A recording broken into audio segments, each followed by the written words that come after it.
In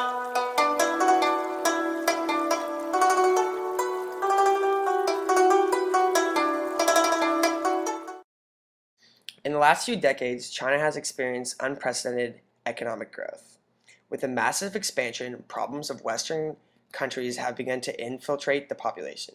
One such problem, which we observed firsthand over the 3 weeks we spent in China, was the disparity of wealth between the upper and lower classes. While the United States has begun to experience an increasing gap between the have and have-nots, China's inequality is exponentially greater.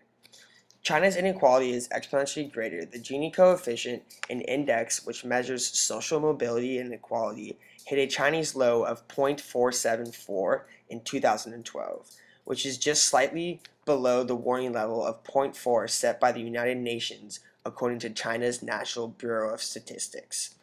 In comparison to the national average, the rural areas of China's Gini coefficient was around 0.39 in 2011, which is far worse.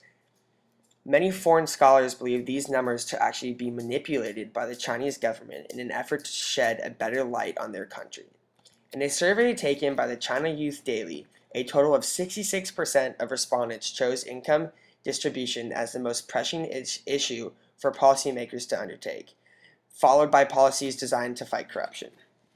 The most publicized cause of disparity is this corruption within the government. When we were given the chance to speak to Beijing locals candidly, they repeatedly harped on the idea that was very prevalent in our research.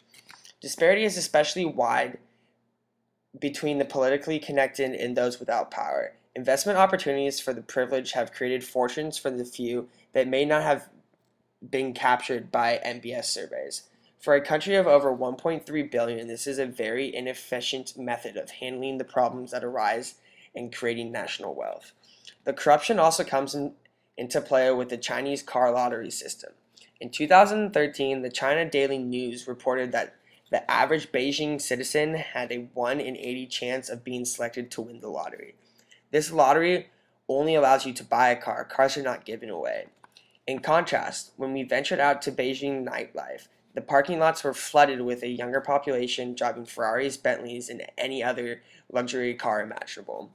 The kids and young adults certainly did not all get lucky in their first year of the lottery. While the car lottery is not a cause of the disparity of wealth, it certainly classifies as an obvious example and shows more of the corruption that currently grips China. As mentioned, when discussing the Gini coefficient, another cause of the disparity of wealth is geological. In China, the majority of the money is on the East Coast in cities such as Beijing, Shanghai, and Hong Kong. As you move farther west, with the exception of some oil-rich regions, the average income is much lower.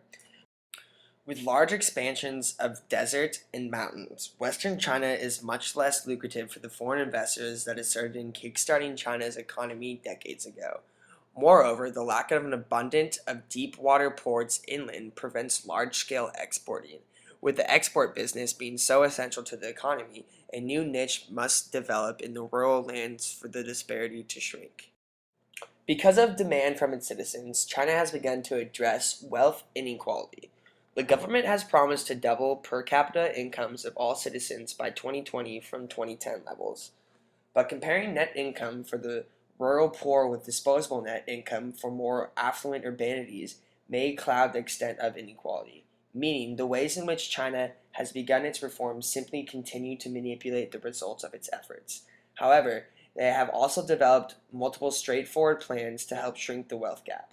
The State Council, China's cabinet, released a 35-point proposal that includes increases in minimum wages, loosening controls on lending and deposit rates, and increasing spending on education and affordable housing. Furthermore, the government wants to spend more on education, healthcare, housing, and pensions by 2 percentage points, with the total funds earmarked for those areas rising from their current 36% of total expenditures. This would allow for a safety net to be in place for the newly developing Chinese middle class. 2 HSBC economics familiar with the new propositions wrote in a report published in 2013. This comprehensive plan calls for stronger support for lower income groups, higher dividend payouts by state-owned enterprises, and increased Social Security spending. Broader reforms in the financial, fiscal, and urbanization areas were also announced. Expect the chain reaction to unfold from here onwards. Not only have these issues provoked social conflicts and potential for even more severe ones in the future, but they have also undermined the Chinese belief in their government and in their work ethic. This trend in China in the last few decades has put an emphasis on economic development and urbanization. In order to sustain healthy development, the Chinese government must finally attach equal attention to expanding the wealth pool fairly. This means the Chinese need to eliminate government corruption and take a unified stance to achieve this goal of shortening their economical gap between high and low classes. In conclusion, the disparity in wealth that we saw around China is caused by many internal problems, with corruption and geographic differences just being two of the most prevalent. However, the national government under Xi Jinping has been on a mission to curb corruption in the government. Combined with the new programs being instituted nationwide, look for the gap between upper and lower class citizens to shrink gradually in the coming years.